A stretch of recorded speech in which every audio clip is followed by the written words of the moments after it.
चल जाओ इस जंगल से। तुम्हारे जैसे जानवर इस जंगल को बर्बाद कर देंगे। इस जंगल को तुम्हारी कोई जरूरत नहीं है। मुझे जंगल से निकाल तो रहे हो, मगर मेरी बात याद रखना, जल्द ही वो इस जंगल में आएगा और पूरे जंगल को खत्म कर देगा। खूनी लकड़बग्घे की दहशत। अरे अरे, बहुत रात हो गई है। अब तक मुझे घर पहुंच जाना चाहिए था, मगर न जाने कैसे देर हो गई। खैर, अब घर जाना ही होगा जैसे तैसे। भेड़िया चला ही जा रहा था, मगर उसे मालूम नहीं था उसके पीछे भी कोई चल रहा है। झाड़ियों के लगातार आवाज से भेड़िया थोड़ा रुका और पीछे मुड़ा। कौन है? झाड़ियों में कोई है क्या? मेरी आवाज सुनाई दे रही है? कोई है? मगर कोई आवाज नहीं आई। वो फिर दोबारा चलने लगा, मगर वो परछाई उसके पीछे पीछे ही चल रही थी।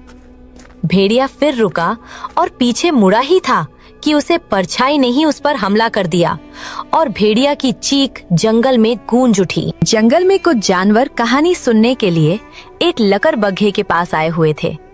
वो जंगल का बुजुर्ग और बहुत ही समझदार जानवर था, जिसके कारण सब उसका खूब सम्मान करते थे। आज कोई बढ़िया कहानी सुनाओ बाबा जी, जिसे सुन के एकदम रोंगटे खड़े हो जाए। कोई बवाल कहानी होनी चाहिए। ऐसी बात है तो एक कहानी सुनो। एक समय की बात है, जंगल में एक दानव की दहशत थी।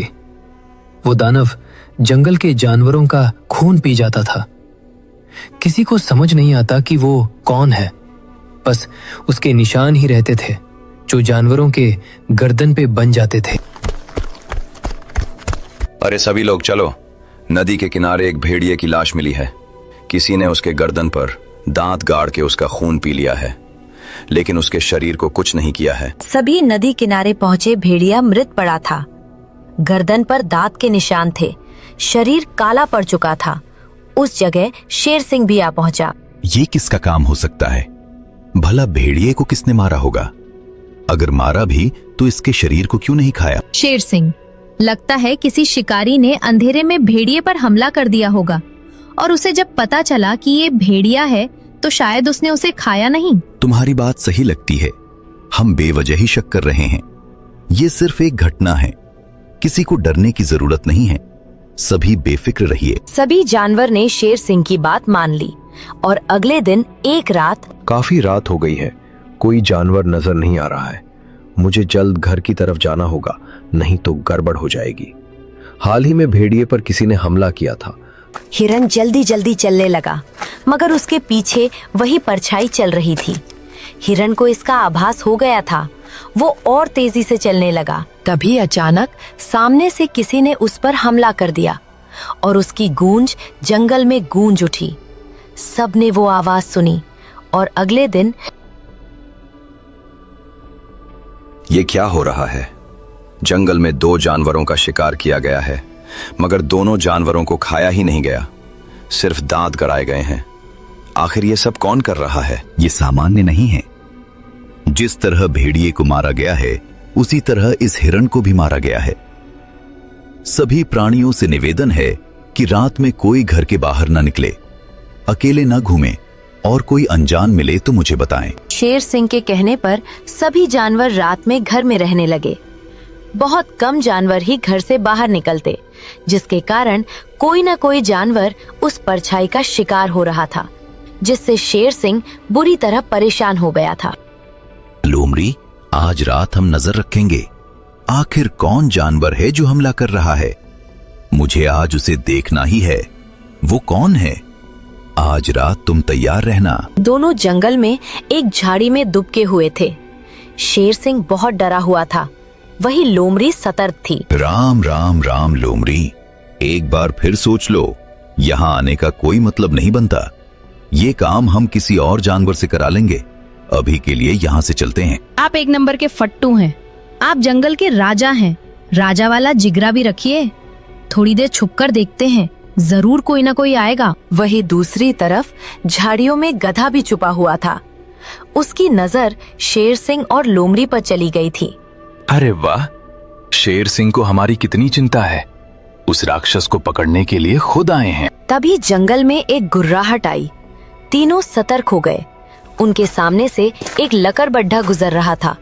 देखने में बहुत ही भयानक लग रहा था, मानो वो किसी का भी शिकार कर सकता है। तीनों उसका पीछा करने लगे, लेकिन तब तक लकड़बग्घे ने किसी का शिकार कर लिया था, जिससे वो और भयानक दिखाई दे रहा था। तभी उसने पीछे मुड़कर शेर की तरफ देखा। उसे देखकर दोनों बहुत डर गए। महाराज भागिए भागिए! मगर शेर सिंह लकड़बग्घे को देखकर बेहोश हो गया था। लोमड़ी ने यह देखा तो उसने शेर सिंह को छोड़कर दौड़ लगा दी, मगर गधा रुका रहा। लकड़बग्घा उठा और आगे चलने लगा।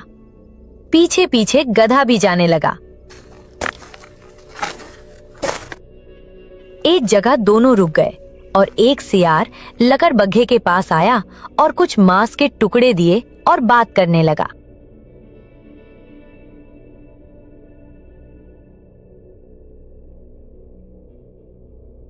ये सियार से क्या बात कर रहा है? और ये लकड़बग्घा आखिर इस पर हमला क्यों नहीं कर रहा है? एक मिनट, इस सियार को मैंने कहीं तो देखा है। मैंने इसके बारे में कोई तो कुछ सुना था। तभी लकड़बग्घा और सियार वहां से चले जाते हैं और अगले दिन गधा कुछ सबूत जुटाने शेर सिंह के पास जाता है।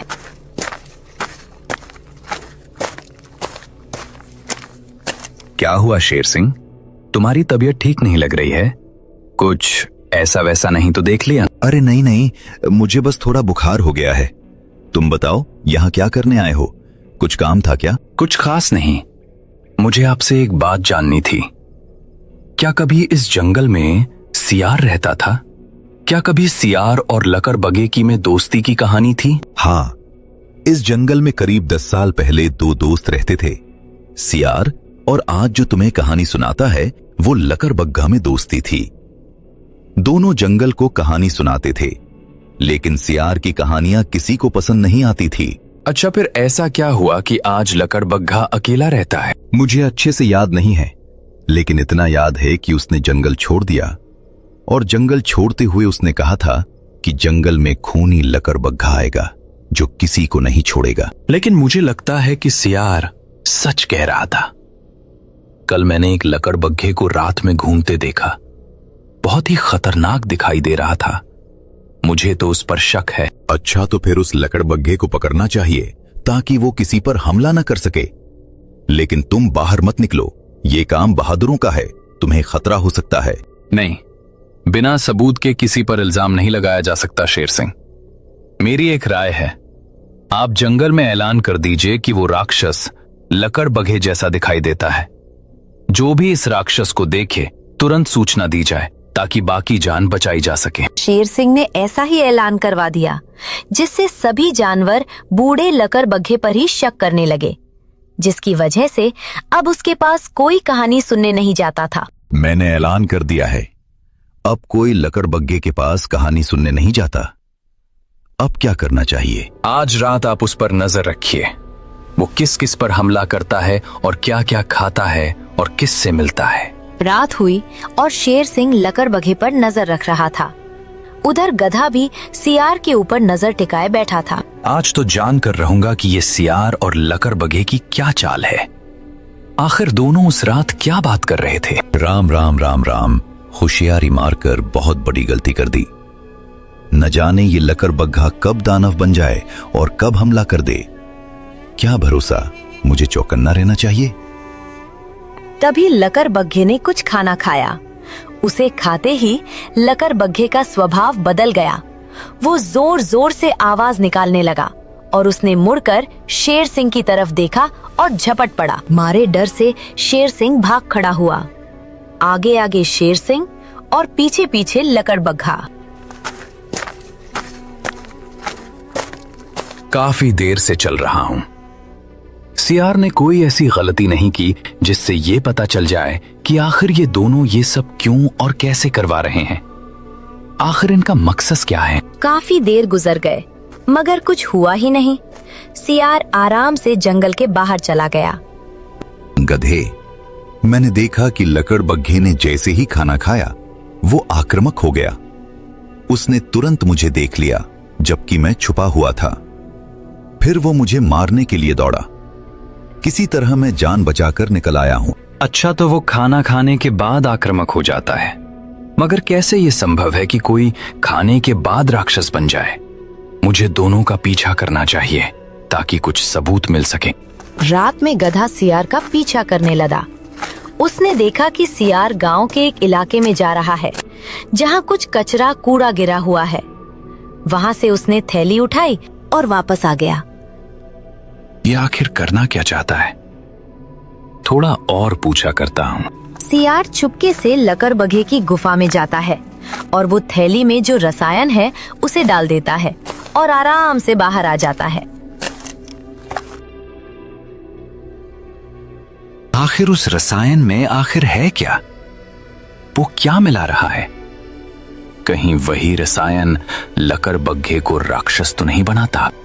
तभी लकड़बग्घा गुफा में आता है और अपना खाना खाता है जिसमें वही रसायन मिला हुआ था। फिर उसके बाद उसका हाव भाव बदल जाता है। वो भयानक दिखाई देता है और गुफा से बाहर निकल जाता है। अच्छा, तो इसके पीछे इस सियार का हाथ है। बहुत ही धूर्त सियार है। बेचारे लकड़बग्घे को बदनाम करने की कोशिश कर रहा है। कुछ न कुछ करना चाहिए ताकि उसका पर्दाफाश किया जा सके। अगले दिन सियार फिर कूड़े के पास जाता है और वही थैली लेकर आता है और लकड़बग्घे के खाने में मिला देता है। कुछ देर बाद लकड़बग्घा आता है और वो खाना खाता है। फिर उसका हाव भाव बदलने लगता है और भागते हुए गुफा से बाहर निकल जाता है। आज इसे दानव साबित करके इसको हमेशा के लिए जंगल से बाहर करवा दूंगा, और मुझे जो झूठा बोलकर जंगल से बाहर करवाया था, दोबारा इस जंगल में आ जाऊंगा। तभी लकड़बग्घा सियार के पीछे आ जाता है। उसे देखकर सियार की हवा निकल जाती है। अरे यहाँ क्या कर रहा है? जा अपना शिकार कर। यहाँ खड़ा क्यों है? अरे जा, तुझे और काम के लिए बनाया है। यहाँ रुक कर क्या कर रहा है? चल भाग यहाँ से। राक्षस लकड़बग्घा। लेकिन लकड़बग्घा सियार पर झपट पड़ता है और सियार डर के मारे भागने लगता है। आगे आगे सियार और पीछे पीछे लकड़बग्घा। वो भागते भागते जानवरों के समूहों के पास जा पहुंचता है। दोस्तों, मेरी जान बचाओ। राक्षस लकड़बग्घा मेरे पीछे पड़ा हुआ है। वो मुझे मारना चाहता है। दोस्तों, मुझे बचाओ। क्या बकवास कर रहे हो? लकड़बग्घा तो बहुत शरीफ जानवर है। वो हमें कहानियां सुनाता रहता है। भला वो तुम पर हमला क्यों करेगा? मेरा यकीन करो भाई, वो दवाई पीने के बाद राक्षस हो जाता है। इसे किसी चीज की समझ नहीं रहती। वो खूनी लकड़बग्घा बन जाता है। दवाई? कैसी दवाई? तुम्हें कैसे पता कि वो दवाई पीकर राक्षस बन जाता है? तुम हमसे क्या छुपा रहे हो?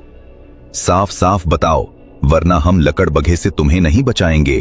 सियार डर के मारे सब सच बोल देता है। मैं हर रात उसके खाने में एक नशीला नीला रसायन डालता था, जिसकी वजह से वो कोई भी जानवर कुछ देर के लिए पागल हो जाता है।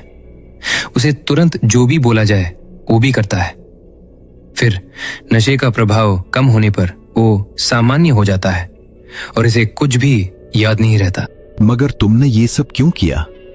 आखिर ये सब करने की वजह क्या थी? तुम तो एक समय में लकड़बग्घे के खास दोस्त थे, तो तुमने ये सब क्यों किया? जब मैं उसके साथ रहता था तब प्राणी उसकी कहानी ज्यादा पसंद करते थे और मेरी कहानी कोई सुनना नहीं चाहता था। धीरे धीरे मेरे मन में उसके लिए ईर्ष्या बढ़ने लगी और मैंने उसे इस जंगल का सबसे अप्रिय जानवर बनाने के लिए एक योजना बनाई। और फिर मुझे रसायन के बारे में पता चला और जानबूझकर जंगल छोड़ दिया ताकि कोई मुझ पर शक ना कर सके।